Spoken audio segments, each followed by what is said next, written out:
Assalamualaikum warahmatullahi wabarakatuh. Perkenalkan, nama saya Musyraf Ibrahim atau Hidup dari kelas 9 ya. Baik, pada kesempatan ini saya akan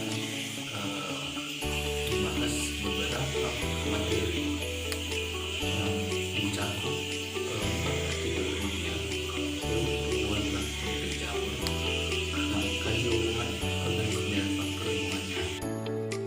Nah, yang pertama akan saya bahas organisme dengan lingkungannya, yaitu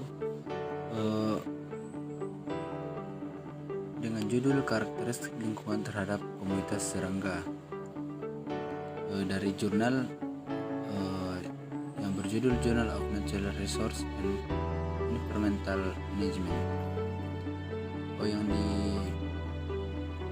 dibikin oleh Muhammad Rizal Abdullah Rehan, Taradipa, Siti Badriah Rusayati, dan Nur Farika Hanida dari program studi konvensi Biodiversitas Tropika, Sekolah Pasca Sarjana Institut Pertanian Bogor, Kampus IPB Dermaga Bogor, Indonesia. Nah, dalam jurnal ini dibahas bahwa serangga merupakan hewan yang memiliki peran penting dalam sebuah ekosistem.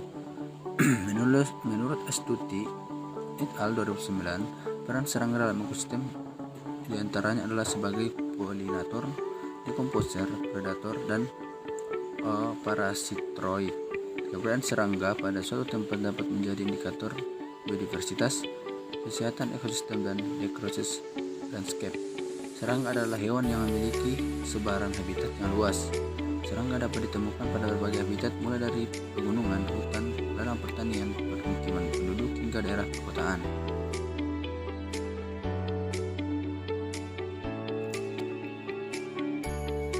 Nah, dari hasil dan pembahasan dari penelitian yang dilakukan, diperoleh karakteristik lingkungan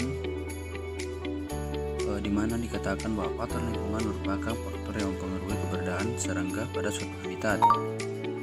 Pengukuran parameter lingkungan dilakukan berupa inventarisasi jenis tumbuhan, iklim mikro, dalam kurun suhu, kelembapan, dan intensitas cahaya, dan pengukuran kualitas udara.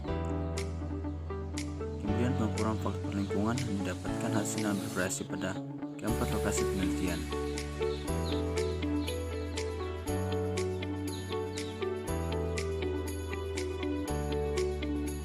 Kemudian adapun potensi bioindikator, yaitu faktor lingkungan memiliki pengaruh terhadap kehidupan makhluk hidup seperti serangga. Perbedaan karakteristik habitat maupun lingkungan menghasilkan jenis-jenis serangga yang berbeda pula. Analisis korelasi personal digunakan untuk mengetahui hubungan antara parameter komunitas serangga dengan parameter lingkungannya. Nah, karakteristik lingkungan pada suatu habitat dapat mempengaruhi keberadaan serangga. Analisis korelasi person menunjukkan beberapa faktor lingkungan yang mempengaruhi keberadaan komunitas serangga. Analisis korelasi person menunjukkan bahwa kekayaan jenis serangga meningkat seiring dengan semakin beragamnya jenis tumbuhan pada suatu habitat. Semakin rapatnya tutupan tajuk yang ditandai dengan semakin tingginya nilai Li akan diikuti dengan meningkatnya keberadaan jenis dan kekayaan jenis. Kelimpahan individu dan dominasi jenis serangga akan meningkat dengan meningkatnya intensitas cahaya. Nah, dari kesimpulan yang didapat diperoleh bahwa perbedaan karakteristik lingkungan pada 4 lokasi penelitian memberikan perbedaan komunitas serangga yang berbeda juga. Vegetasi, konsentrasi TSP di udara, tutupan tajuk, intensitas cahaya, dan kecepatan angin merupakan faktor yang paling mempengaruhi keberadaan serangga pada lokasi penelitian. Pengelompokan serangga berdasarkan pada spesies generalis dan spesies merupakan cara yang dapat dilakukan dalam penentuan spesies bioindikator. Digitanthapagus sp, Polyrhachis sp, Urem sp, Junoida sp, Leptis sp, Papilio sp, Elinius sp dapat dijadikan sebagai indikator kondisi hidup dengan gangguan lingkungan rendah. Anthobagus sp, Orogeton sp, Apias sp, Pteropida sp dapat dijadikan sebagai indikator kondisi habitat dengan gangguan lingkungan tinggi.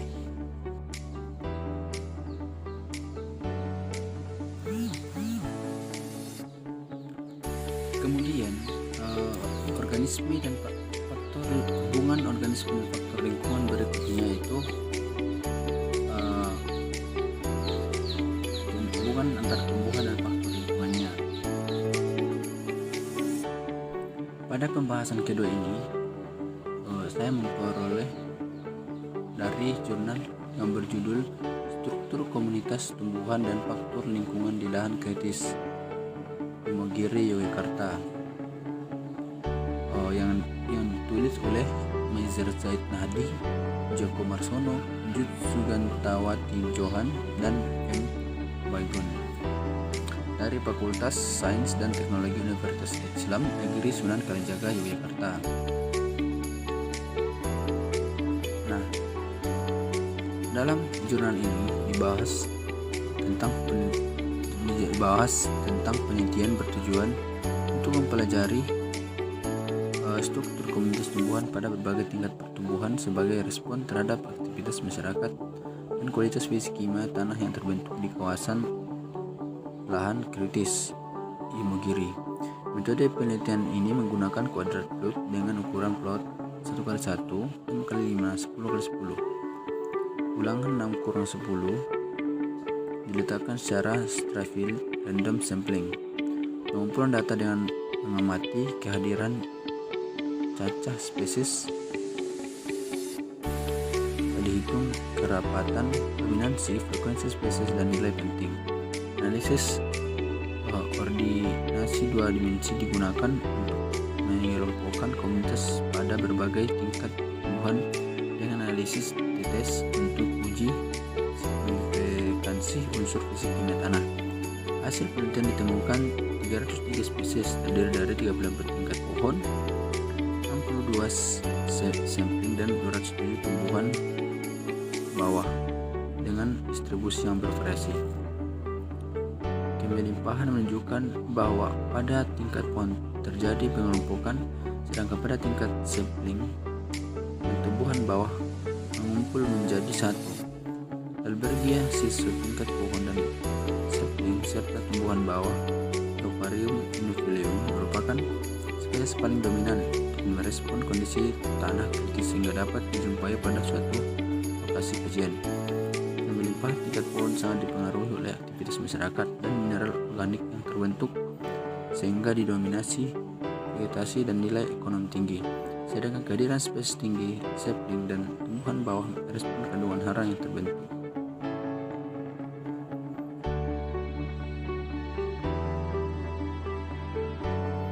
Nah, dari hasil penelitian yang dilakukan, diperoleh kesimpulan berdasarkan kajian bahwa di lahan kritis Imogiri pertumbuhan vegetasi tingkat pohon distribusi tidak merata dengan jumlah bervariasi antara lokasi kajian. Spesies dominan mengelompok menjadi dua, yaitu Sunukiling, mahoni, jati, dan satu kelompok dan pinus, kayu putih, akasia pada kelompok yang lain. Kehadiran vegetasi tingkat pohon sangat dipengaruhi aktivitas masyarakat, sedangkan kehadiran sampling dan tumbuhan bawah merespon faktor fisik kimia yang terbentuk serta tidak ada perbedaan yang signifikan pada lahan kars dan lahan non-kars. Kehadiran vegetasi tingkat sampling dan tumbuhan bawah mengelompok menjadi satu menunjukkan tidak ada spesies yang sangat dominan baik bulan basah maupun bulan kering. Kemudian pembahasan yang ketiga, hubungan antara organisme dan faktor lingkungannya, yaitu pada bakteri.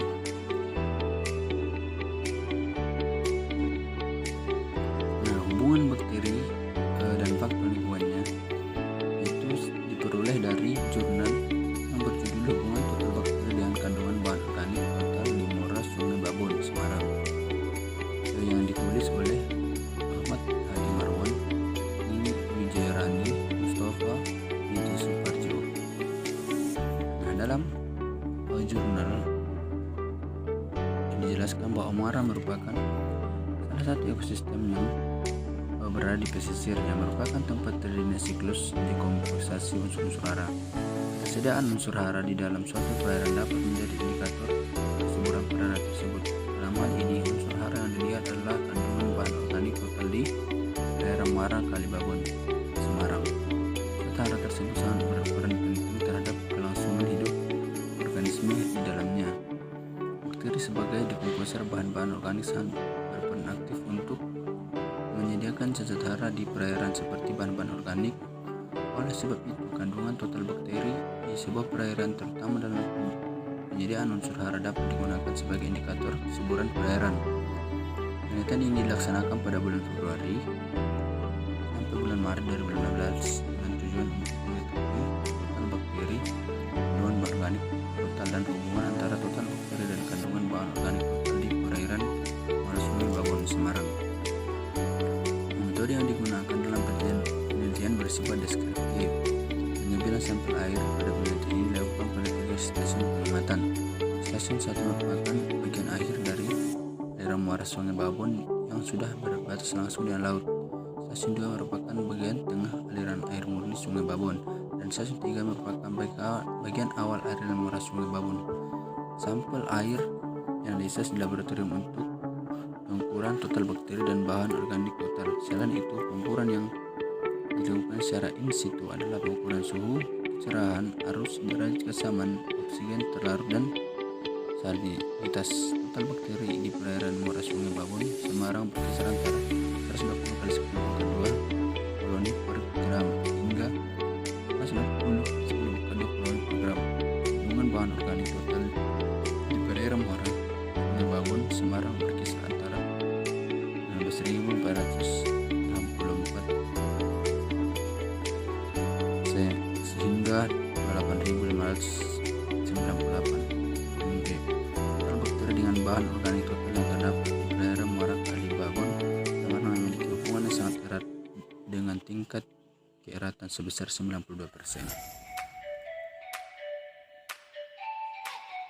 Nah, dari hasil pengamatan yang dilakukan diperoleh kesimpulan yaitu total bakteri di perairan Muara Sungai Babon, Semarang berkisar antara 120 kali 10 ke 2 koloni per gram hingga 180 kali 10 ke 2 koloni per gram. Kandungan bahan organik total di perairan Muara Sungai Babon, Semarang berkisar antara 15.464 mg hingga 28.598 mg. Total bakteri dengan bahan organik total yang terdapat di perairan Muara Sungai Babon, Semarang memiliki tingkat keeratan sebesar 50% dan artinya kekuatan hubungan sangat tinggi dan kuat.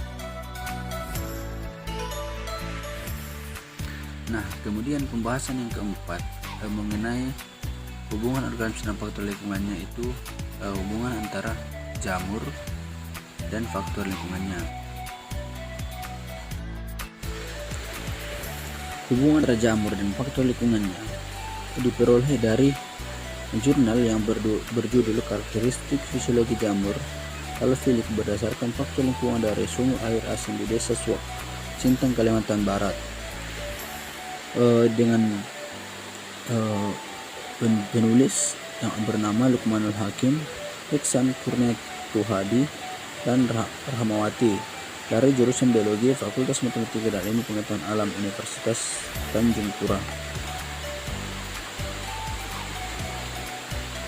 Dalam jurnal tersebut dijelaskan bahwa jamur halofilik adalah kelompok mikroorganisme yang dapat hidup dan beradaptasi pada kondisi lingkungan salin. Tujuan penelitian ini yaitu untuk mengetahui karakteristik fisiologi jamur halofilik berdasarkan faktor lingkungan dari sumber air asin di Desa Suak, Kabupaten Sintang. Metode yang digunakan yaitu dengan menumbuhkan jamur halofilik pada media cair potato desktop board (PDB). Selanjutnya dilakukan karakteristik fisiologi jamur. Uji fisiologis meliputi uji salinitas, suhu, dan pH. Berdasarkan hasil pengamatan karakteristik fisiologis, semua isolat jamur dapat tumbuh pada salinitas 50%, slight halophil, dan 150%, moderate halophil, kecuali isolat JAS8. Semua isolat jamur tidak dapat tumbuh pada tingkat salinitas 260%, extreme halophilus. Semua isolat jamur dapat tumbuh pada suhu 30 derajat Celcius mesofil dan 40 derajat Celcius mesofil, kecuali isolat JAS3. Hanya isolat JAS3 dan JAS7 yang dapat tumbuh pada suhu 10 derajat Celcius. Semua isolat jamur dapat tumbuh pada suhu 40 derajat Celcius, kecuali isolat Cladosporium JAS3. Semua isolat jamur dapat tumbuh pada pH 4 asam dan 7 netral. Namun isolat JAS4 dan JAS7 tidak dapat tumbuh pada pH 9. Sedangkan isolat jamur yang lain dapat tumbuh pada pH tersebut. Hal ini menunjukkan bahwa jamur memiliki karakteristik yang tidak selalu sama berdasarkan faktor lingkungan. Nah, dari penjelasan dari jurnal dapat disimpulkan bahwa jamur halofilik dari sumber air asin di desa Suak memiliki karakteristik fisiologi yang berbeda-beda terhadap faktor lingkungannya. Isolat JS6, JS7, JS3 dapat tumbuh pada salinitas 60%, selecti halophiles, dan 150% moderate halophiles. Sementara isolat JS8 hanya tumbuh pada salinitas 50%, slightly halophiles. Isolat JS3 dan JS7 dapat tumbuh pada suhu 10 derajat Celcius psikropil, sedangkan isolat lain mampu tumbuh pada suhu 30 derajat Celcius mesofil dan 30 derajat Celcius mesofil. Semua isolat dapat tumbuh pada pH 4 asam dan 7 netral, dan hanya isolat JS4 dan JS7 yang tidak dapat tumbuh pada pH 9. Nah, itulah penjelasan singkat dari saya mengenai hubungan organisme dan faktor lingkungannya yang meliputi hewan, tumbuhan, bakteri, dan jamur yang diperoleh dari beberapa jurnal terkait. Nah, lebih kurangnya mohon dimaafkan. Wabillahi taufiq wal hidayah. Assalamualaikum warahmatullahi wabarakatuh.